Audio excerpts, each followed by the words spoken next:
Hello friends, now we will see PDTN fifth module.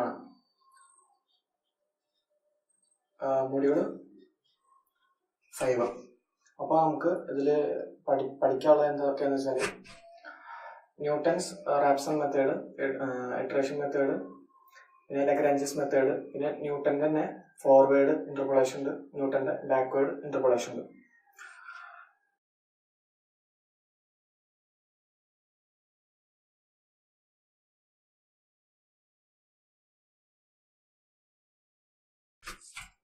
അപ്പോൾ നമുക്ക് ഇതിൽ പഠിക്കാനുള്ള ഏതൊക്കെ എന്ന് വെച്ചാൽ ന്യൂട്ടന്റെ Raphson method, iteration method, Lagrange's method, Newton's forward method, Newton's backward method.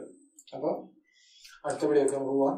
പക്ഷെ അതിന് മുമ്പ് ഈ വീഡിയോ കാണുന്നവർ എന്ത് ചെയ്യേണ്ടതെന്ന് വെച്ചാൽ ഇതിന്റെ മുകളിൽ സെറ്റിംഗ്സിൽ പ്ലേബാക്ക് സ്പീഡ് എന്ന് പറഞ്ഞൊരു സംഭവമുണ്ട്. അതിൽ 1.5 അല്ലെങ്കിൽ 1.75 ഒക്കെ ഇട്ടിട്ട് കാണിയിരിക്കും നല്ലത്. 1.5, 1.75 അങ്ങനെ സ്പീഡ്, പ്ലേബാക്ക് സ്പീഡ് നമുക്ക് അഡ്ജസ്റ്റ് ചെയ്യാൻ പറ്റും. അപ്പോൾ അത് അഡ്ജസ്റ്റ് ചെയ്തിട്ട് കാണിയായിരിക്കും കുറച്ചുകൂടി നല്ലത്. കുറച്ചുകൂടി സ്പീഡിൽ നമുക്ക് കാര്യങ്ങൾ മനസ്സിലാവുകയും ചെയ്യും, എന്നാൽ അധികം സമയം കളയാണ്ട് പെട്ടെന്ന് മനസ്സിലാവുകയും ചെയ്യും. അപ്പോൾ അടുത്ത വീഡിയോയിലേക്ക് പോവാം. Newton Raphson method.